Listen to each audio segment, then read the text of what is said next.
Welcome to Democracy Now!, democracynow.org, the War and Peace Report. I'm Amy Goodman. In news from the campaign trail, Republican presidential candidate Donald Trump has sparked outrage over his decision to remove Univision news anchor Jorge Ramos, one of the nation's most influential Latino journalists, from a news conference after Ramos attempted to ask a question about Trump's plan to deport 11 million undocumented immigrants. Trump has a question about immigration. Your immigration plan. Okay, who's next? Yeah, please. Trump, I have a question. Excuse me, sit down. You weren't called. Sit down. Sit down. Sit down.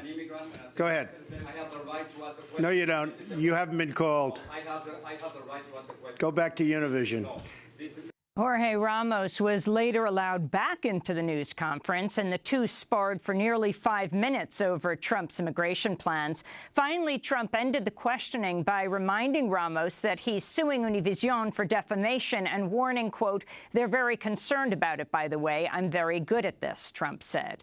Meanwhile, former Ku Klux Klan leader David Duke has offered praise for Trump's candidacy and his immigration plan, saying he's, quote, "the best of the lot." Republican presidential candidate Jeb Bush has also criticized Donald Trump's immigration plan, saying the proposal to build a wall across the entire border between the U.S. and Mexico is impossible. The problem with the Trump plan is it's not a conservative plan, and it's not practical. It will cost hundreds of billions of dollars, and it's not going to happen either. It's just not possible to do it. The terrain makes it impossible. It's a great soundbite, but it's not defensible in terms of a practical policy. Bush's comments come one day after Bush visited the U.S.-Mexico border and gave a speech in English and Spanish calling for a more moderate immigration plan. Yet Bush's comments there also sparked controversy after he attempted to clarify his use of the word anchor babies by saying it was, quote, more related to Asian people. What I was talking about was the specific case of fraud being committed where there's organized efforts, and frankly, it's more related to Asian people coming into our country, having children, in that organized efforts, taking advantage of a noble concept with his birthright citizenship. In more news from Texas, a court has stayed the execution of Bernardo Tesoro, who was convicted of a fatal shooting during an attempted armed robbery in 1997 because a witness says she gave a false testimony during the trial. Tesoro says his gun accidentally discharged during a struggle inside a Houston dry cleaners, killing high school teacher Robert Berger. Tesoro had been scheduled to be executed today. He would have been the 11th person executed in the state of Texas this year. In Guatemala, the Supreme Court has approved a request by the Attorney General's office to impeach President Otto Pérez Molina. The president has faced widespread calls for his resignation amidst a growing corruption scandal that's led to arrests of top officials, including the former vice president. The Guatemalan Supreme Court Tuesday approved the impeachment request and passed it along to Congress for approval. In Afghanistan, a series of explosions at a gas terminal in the western city of Herat have killed 10 children and 1 adult who were living in a nearby camp for displaced people. Authorities say it's not clear whether the explosions were accidental or the result of an attack. Meanwhile, in Helmand province, 2 NATO soldiers were killed when men in Afghan military uniforms opened fire at an army base earlier this week.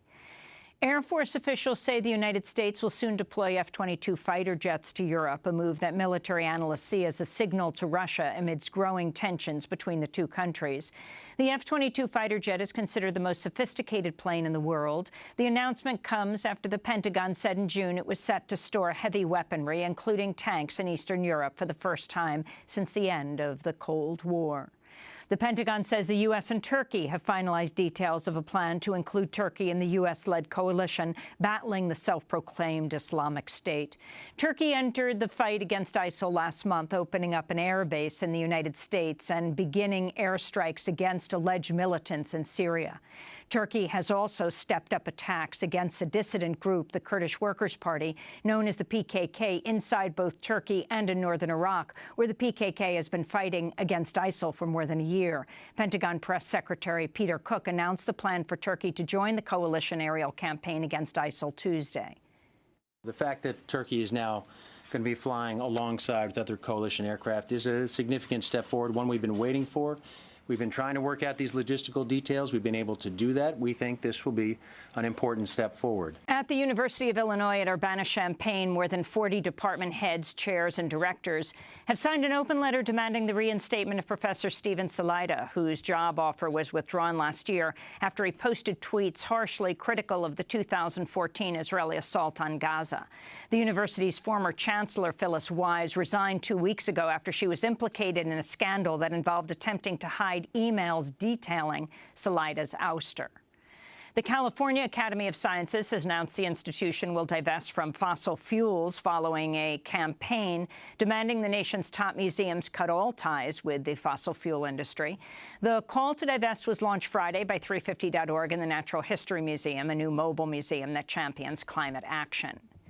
Meanwhile, in Washington, D.C., at least 20 people were arrested at Secretary of State John Kerry's home during a protest against the expansion of a tar sands pipeline. Protesters accuse the State Department and Canadian energy company Enbridge of negotiating a backroom deal to permit an expansion of the Alberta Clipper pipeline, which carries tar sands from Alberta, Canada, to a terminal in Superior, Wisconsin.